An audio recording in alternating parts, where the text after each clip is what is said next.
Happy Friday, everyone. Welcome to the Huddle. I hate the Pittsburgh Steelers.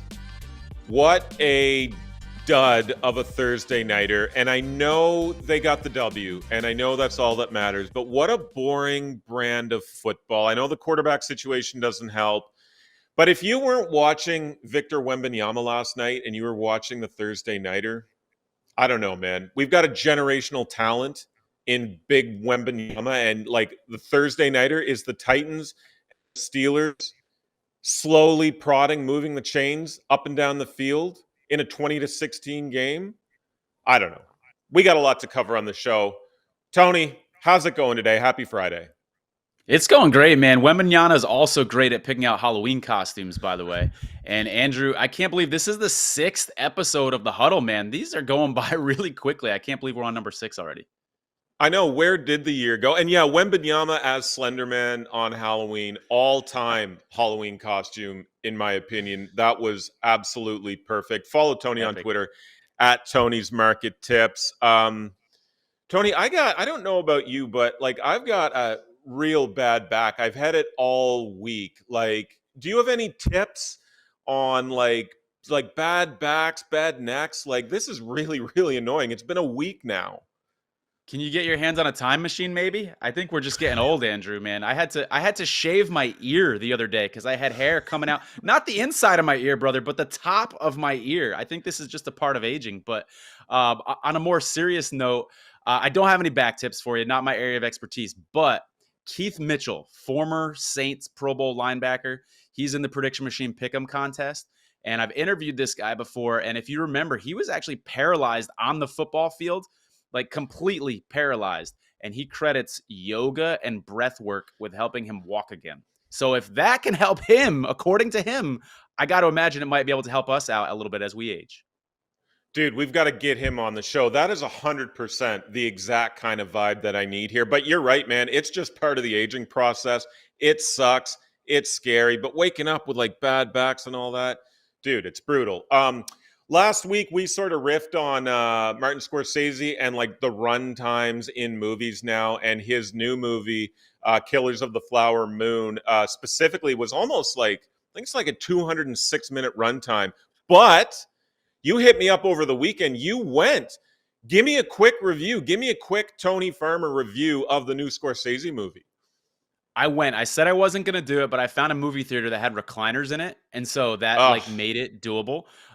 Quick review. Okay. At no point was I looking at my watch and like, oh, this is dragging on. I was fully entertained the whole time.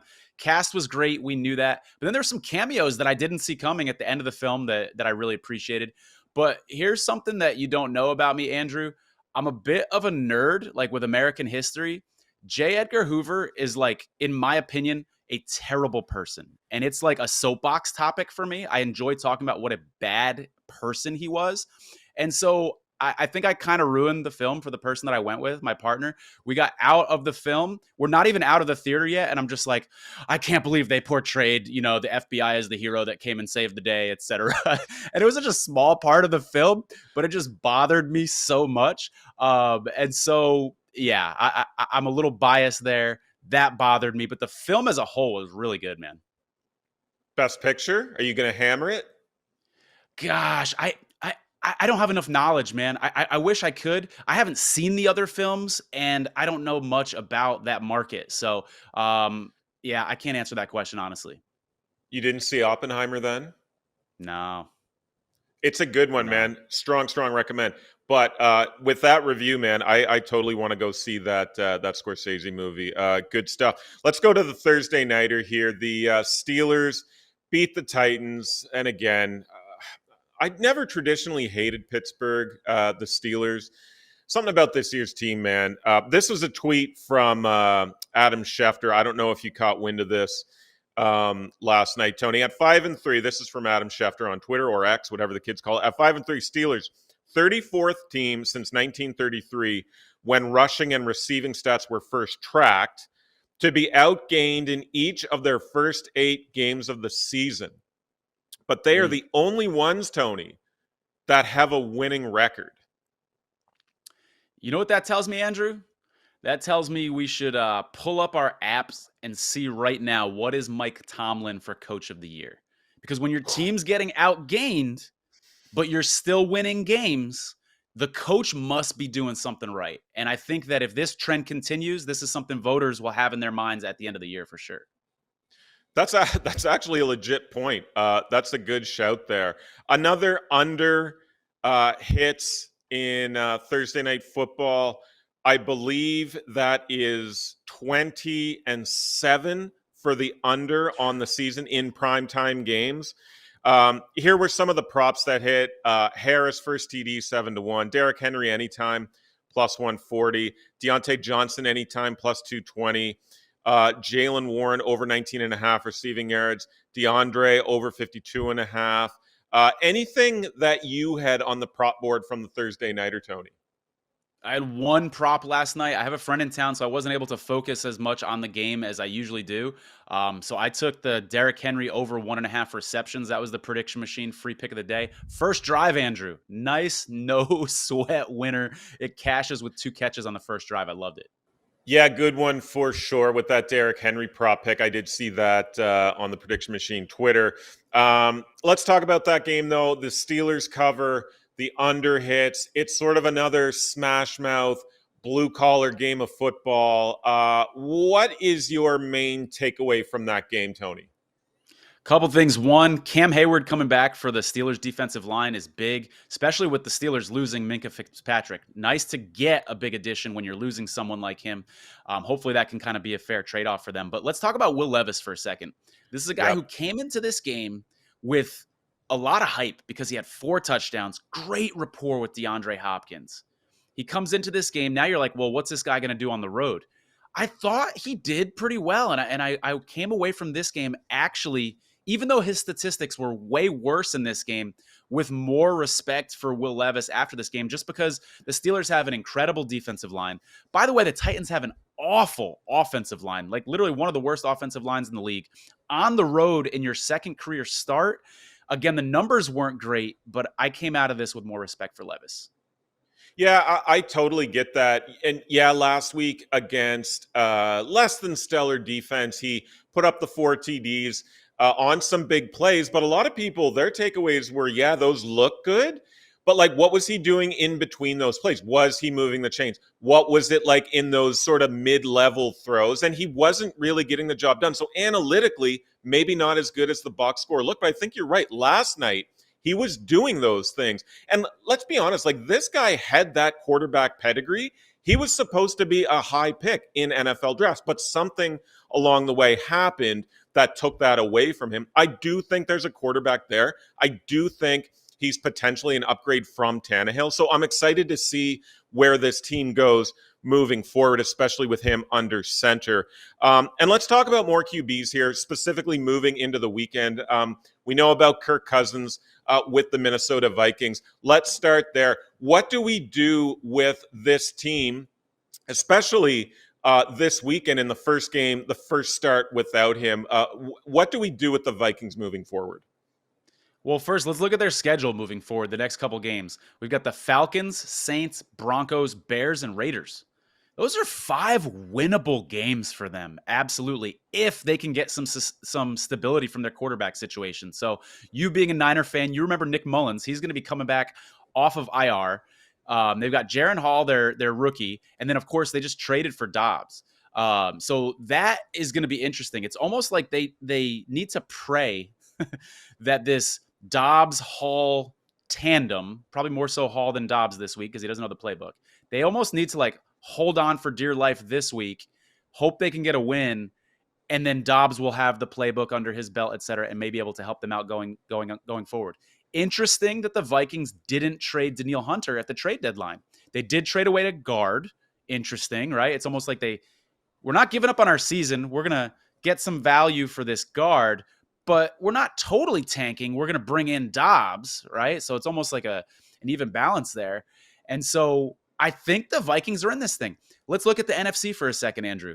Who is the Vikings' competition for that third wild card spot? The Packers, the Rams. I think the Vikings can top those guys. And then it's the two teams in the South that don't win the division. So let's assume for a second Atlanta wins the division, Bucks and the Saints. The Vikings, if they get stability from their quarterback situation, can absolutely sneak into the playoffs. And I think that's why they're not fully giving up on their season right now. Yeah, I mean, I'll have a pick in that Vikings game later on here at the bottom of the show with our quick pick segment. But you're right. Like, the NFC is kind of in a weird place right now. Like, we talked about the Niners. They've lost a few games in a row here. The Eagles, obviously, as we sit here today, cream of the crop in the conference. But you're right. Those wildcard spots are wide open. And I'm excited to see Hall under center for the Vikings in this spot this weekend. It'll be interesting to see what happens there. You touched on the Vikings shipping that interior O lineman after they traded for Dobbs, but were there some other trades on deadline day that sort of caught your eye? Where can bettors sort of look for impact with the trades that went down this year? Yeah, great question. I say maybe it's time to fade Washington with them losing those two big defensive ends, Montez Sweat, Chase Young. In the past, the first couple games of the season, and even dating back to last year, it was like the Commanders aren't very good, but they've got that great pass rush, right? That was always the saving grace. That can keep them in games, especially against teams that have really weak offensive lines. Well, you take away their two biggest pass rushers, I'd venture to guess that, most NFL fans haven't heard of the two guys that are going to be replacing them along the edge. I'm going to keep a close eye on how Washington looks against the Patriots this week. I don't think it's going to be pretty. And then, if that assumption is correct, I think the Commanders are a team to fade moving forward. Really interesting that the Bears are the ones that got Montez Sweat because he's in a contract year. So you're a losing team. He's not going to put you over the top and get you into the playoffs. Now you're giving Sweat all the leverage in negotiations because he'll look really bad if you give up a second round pick and can't even re-sign the guy. So that was kind of odd. You mentioned the Ezra Cleveland, the guard that the Vikings shipped to the Jaguars. I think that's like the most underrated move of this trade deadline. The Jaguars, remember, they got back their left tackle. He was out the first 4 weeks of the season. So you just got him back a couple weeks ago. Now you got Cleveland. I assume they're going to insert him at left guard. So you've kind of got like a brand new left side of that offensive line. And that offensive line, by the way, I was concerned about it coming into the season. They've actually overperformed this year. So that's going to even more solidify that line up front for Trevor Lawrence. And I think that's going to be a low-key move. Nobody's talking about it, but I think that could be a big one. Last one real quick here. Rasul Douglas to the Bills. That might save their season. Bills are 2-2 in their last 4 games, and their 2 wins were barely against the Giants and Bucks, 2 bad teams. So they were really on the downslide because they lost Matt Milano, Tre'Davious White. Defense hasn't been the same since losing those guys. Rasul Douglas is about the same quality player as Tre'Davious White. So be interesting to see how they perform now when they've got a star back at that position that was clearly hurting them. One of my favorite TikTokers is a guy called GFed at GFed Go Crazy on TikTok. He does some great content going to college football or NFL stadiums, seeing how far he can get in, seeing how long he can stay after games before being asked to leave. Really great content. He's also doing some stuff for Oddshark on TikTok as well. Once a week, I believe he's contributing some video. That's at Oddshark Betting on TikTok. Tony and I were lucky enough to sit down with him and do an interview. You can watch the full interview on our YouTube channel, but here's a snippet of what we got to talk about with the hilarious GFed. GFed, thank you so much for joining us here on the Huddle. Appreciate you taking the time. First thing I got to ask here is, for the folks that maybe haven't seen your great content, just explain for them what it is that you do. Absolutely. So I do only on-site content on my page. If you've seen any video I've made in the last 4 months, I am at a stadium, whether it's for a game, whether it's not during a game, checking out these facilities, essentially being a stadium tour guide and having a fun element to it. The 2 biggest series I have going right now is one, the Walk-On Challenge, which is mostly college focused. I show up to all these different stadiums across the country, as big as the Big House, as small as some of the smallest FCS stadiums you've seen. And I see if I'm able to go from outside of the stadium to getting onto the field, finding any unlocked gates, open doors, any access where it seems like it's open for me to walk through and hop onto the field. And then I also have the How Long Can I Stay challenge as well, which is happening during games. Well, more so after games, where I set a timer with my handy dandy stopwatch and I just tour these stadiums until someone tells me to leave. Sometimes I'm there for 25 minutes. Sometimes I'm there for 2.5 hours. If there's maybe one video that you want them to view that you think kind of encompasses what you do and might kind of grab them and make them want to stick around for more, what would that one video be? The video that I think about for that, because the big thing with my video is unless I say in advance, I've kind of gained enough of a following where I do have some teams that reach out to me to do stuff. But more times than not, still, I'm doing this all independent, still on my own, not working with anybody. And whatever is happening that day is just what I walk into. A good microcosm of that would be the Indiana walk-on challenge, where I got onto Indiana's field probably like a half hour before they were starting their team's practice. And while I was on their field, they have one of those fields where they have the facility right outside of like the end zone. I see a player, don't know what player it was, but just seeing me walking around filming, he just cracks the door open. He goes like, "Hey, are you trying to get in here?" Wasn't my intention, but when you have the opportunity to go in the facility of a Big Ten team, like, sure. So I go in there, everyone's getting ready for practice. I run into a group of guys. One of them actually knows me from my content. And he's like, "Yeah, man, like hang out, see everything, do whatever." So I go from just walking up to a field by myself. I don't go to Indiana. I wasn't working with anyone with the team. And a half hour later, I'm literally in the locker room hanging out with the team pre-practice. Which stadium has the best toilets? I mean, that's kind of a catch-22, because like I think that to be like a true gritty college football stadium, you got to have the pig troughs. I think that's just a staple of like a historic stadium. So that's kind of what I look for. But that's also like, if we're being real, not the ideal pissing situation. Do you have a sort of holy grail stadium that you want to experiment with, or like a bucket list stadium that you have to go see to create your content at? I kind of do. I feel like the one stadium that like I have to get on the field to like, because I mean, I'm planning on doing this just about everywhere at this point, but to really put like a bow on this series and do it right, I have to get on the Rose Bowl. Like, I need feet on the ground on the Rose Bowl field on my own. What stadium or arena had the best bar/restaurant vibe? Bar/restaurant vibe.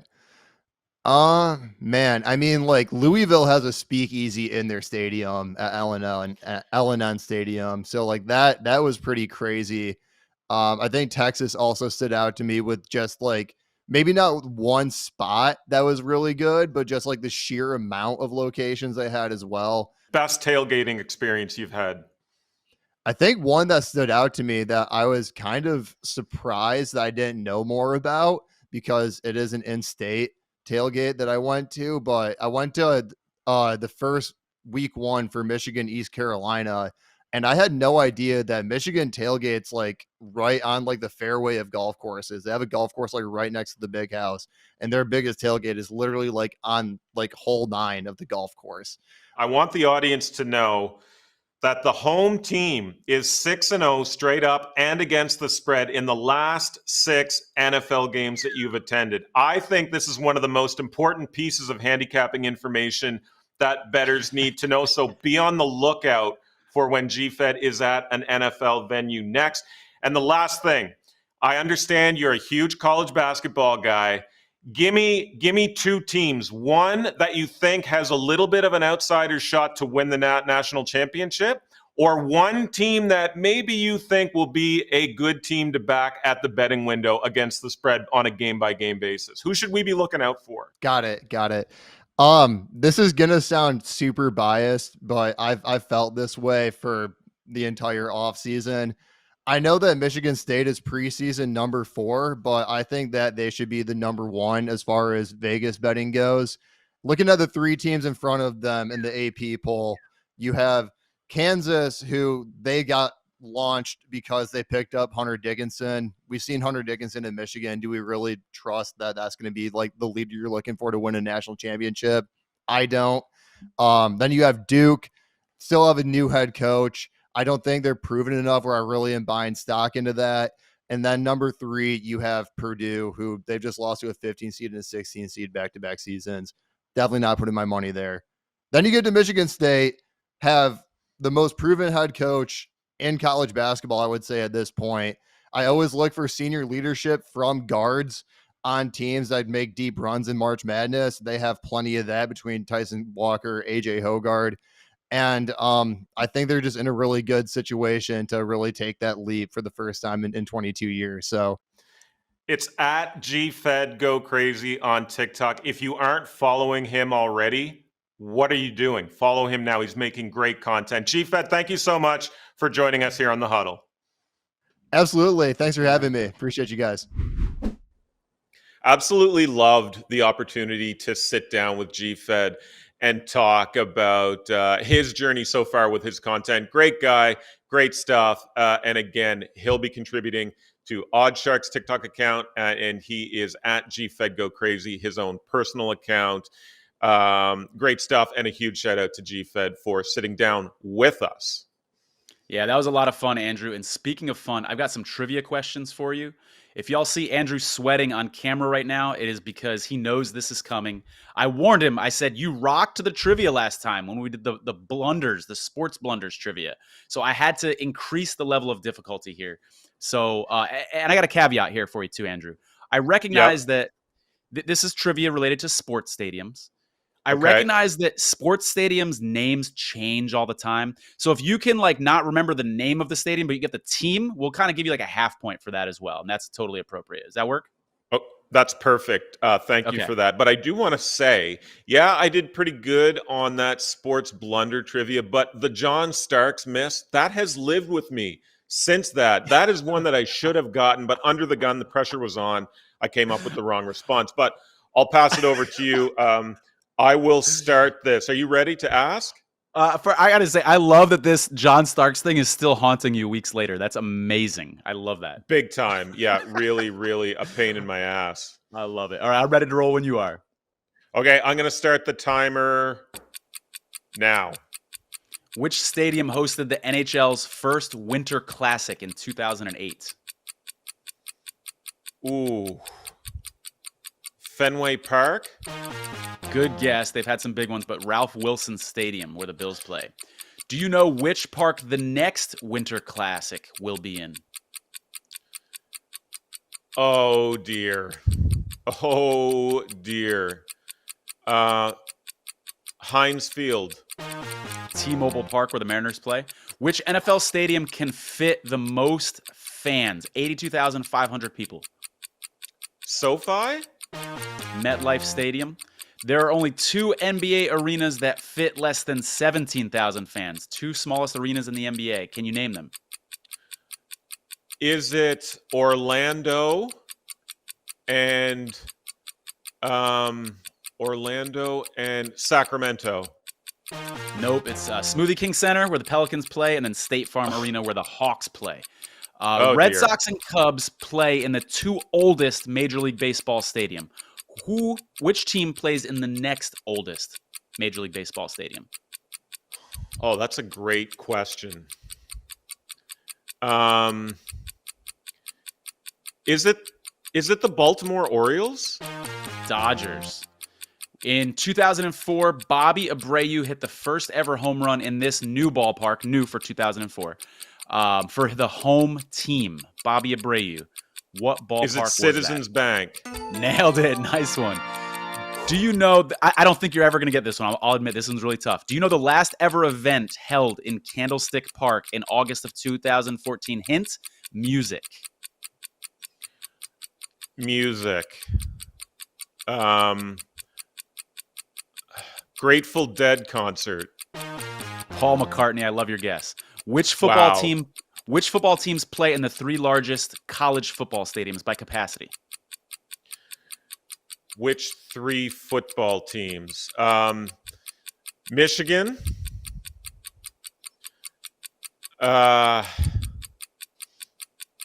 Tennessee.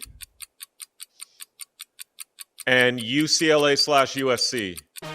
1 out of 3 for you. Penn State and Ohio State were the other 2 after Michigan. Which NASCAR track is dubbed the track too tough to tame? The timer went, so this will be unofficial. Is it Talladega? Darlington. Good guess on Talladega, though. Good guess on Talladega. Man, that was disappointing. 1? All right, someone's got to check in on you this week, because if the John Starks thing bothered you that much, you had kind of a rough go of it. So I'm going to check in on you midweek just to see how you're doing over there, buddy. Well, I will say the John Starks one, I should have known. But these stadium ones, that was an uptick in difficulty. But those were some absolutely great questions. I'd love to know if the folks at home, I'm sure you did, fared better than my one. Some absolutely great questions there.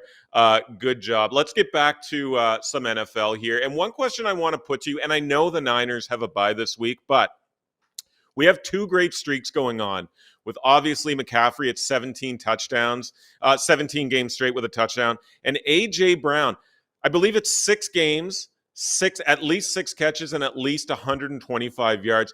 2-parter for you. Which is the more impressive, and which streak has the best potential to keep going? I believe it's Eagles-Cowboys this week, and then I believe, do we have the Jags after the bye week? Niners-Jags? Okay, So which one has the best chance to keep going forward?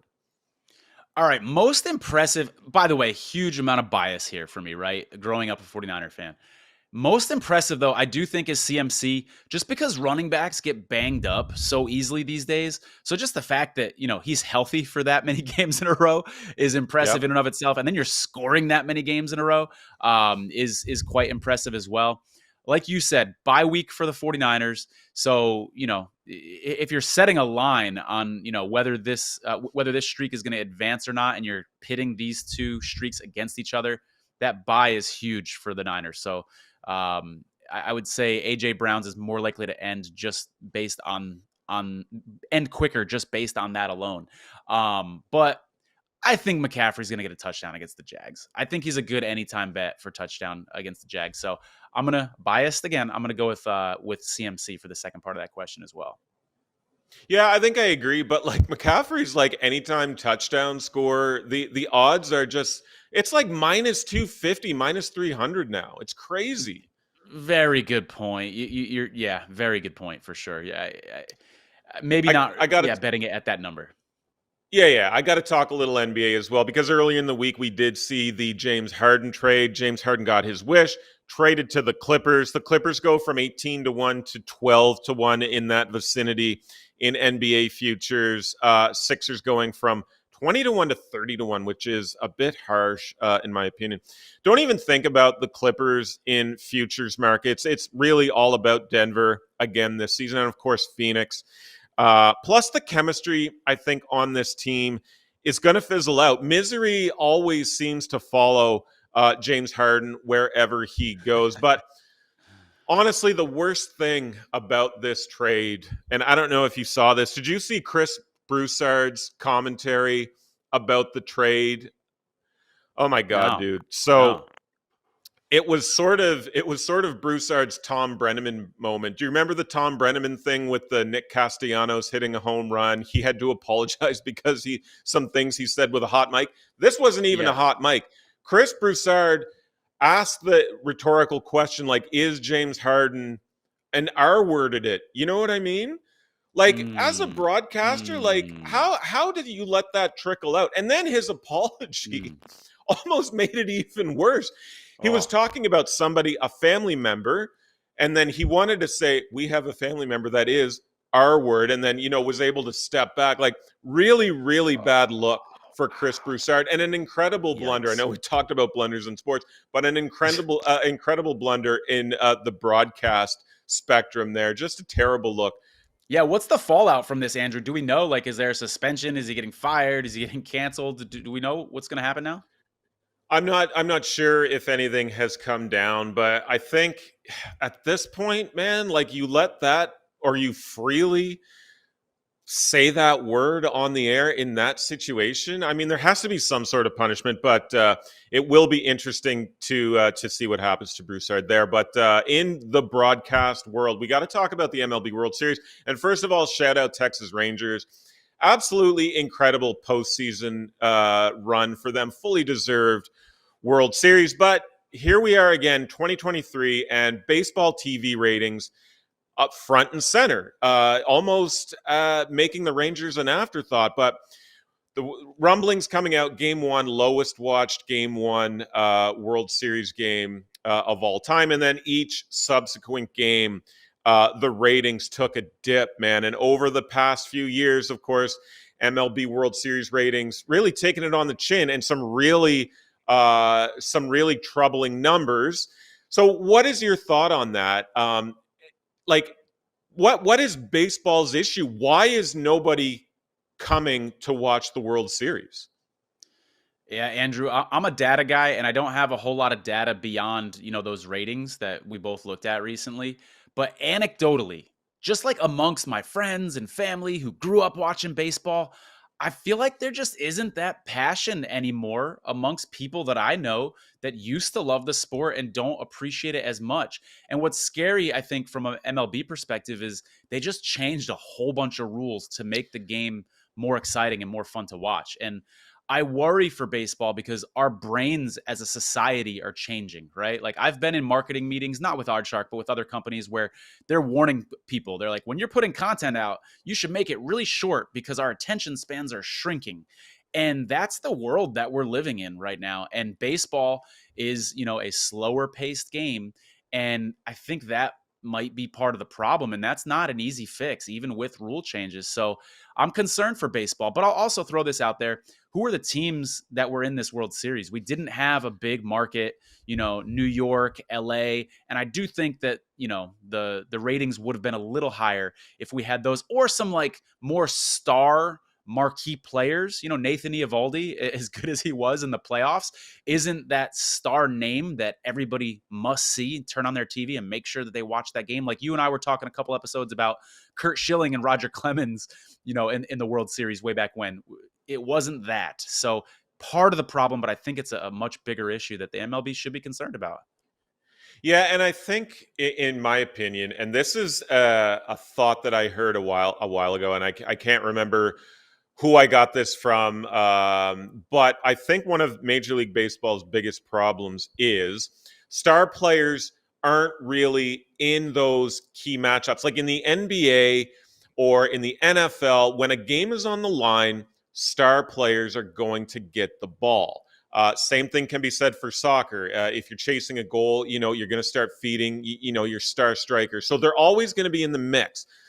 Baseball, it could be any game, bottom of the ninth, and down by a run in game 7, and you might have your 7, 8, 9 hitters up. You know what I mean? So I think baseball's high point this season was in the World Baseball Classic, when in that final game, we got Mike Trout versus Shohei Ohtani, but we're not going to get that every game. We're not going to get that in a deciding vital moment every year. So I think it loses out on that star power draw when in the NBA, Victor Wembanyama is going to have the ball in his hands at the end of a game, or Leo Messi is going to get the ball, or, Pat Mahomes is going to be under center with under 2 minutes to go, chasing that final drive to get points on the board. So baseball lacks in that regard. What do you think of that thought? Yeah, I think you're absolutely right. Let me ask you this. Let's say Shohei was healthy, by the way, and got traded to the Rangers or the Diamondbacks. What percentage increase in the ratings do you think we're talking about there? 5%, 10%, 15? I mean, what do you think that would have done, just that one player alone being in the mix? I mean, if Shohei is in the World Series, I think we do get an uptick. I think it's not going to be massive, but it's going to be like, 10% maybe, you think?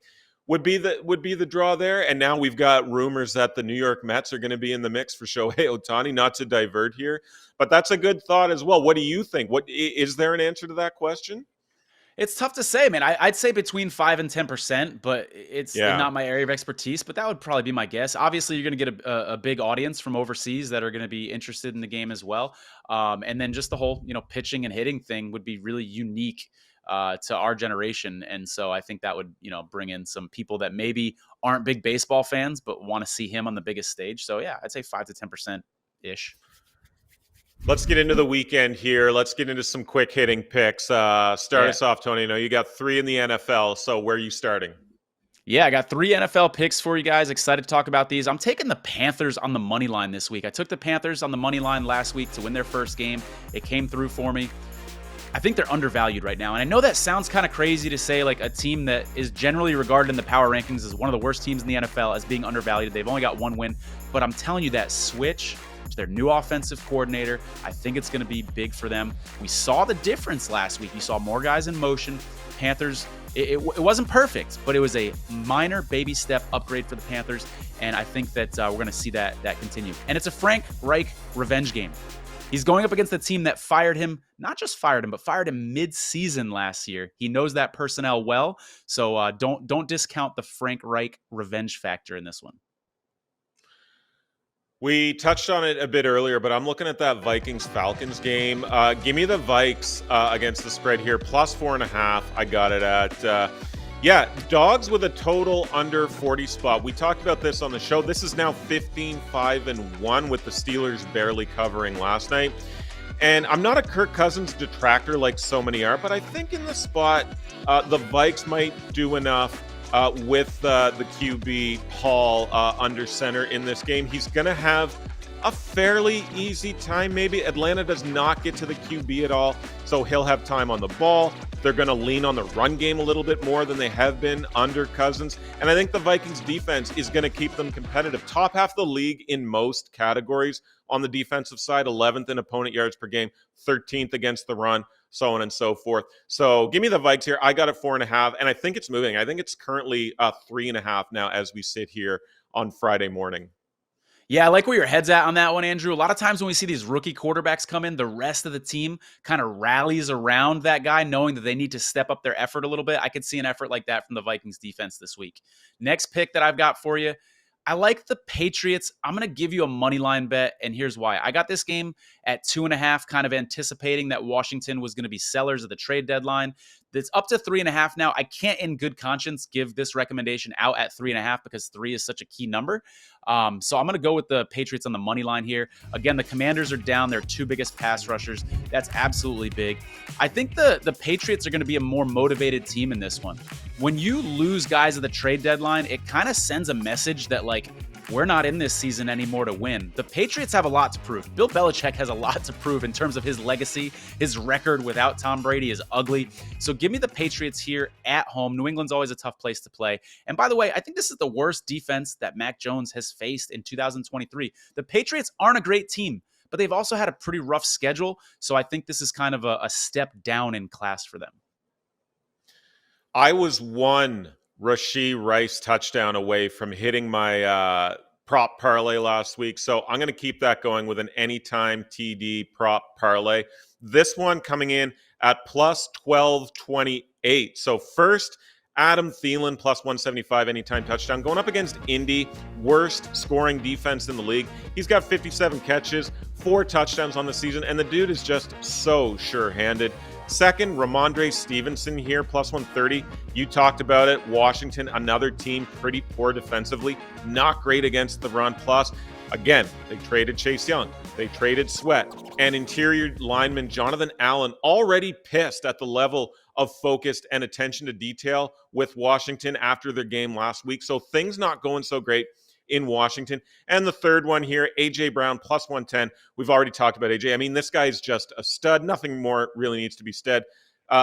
Beast mode this season. Scored at home against Dallas last year. Let's add him to the card. 3 players, plus 1228. With this last pick here, Andrew, I want to give the NFL some credit because you and I kind of bashed them a couple weeks ago when there was a really gross week, a schedule that just didn't look very good. This is a great schedule. You've got a great morning game overseas with the Chiefs taking on the Dolphins, revenge game for Tyreek Hill. Then you got the Sunday night game, which is my pick here. We've got the Bills and Bengals. Of course, we all remember the whole Damar Hamlin tragedy that happened.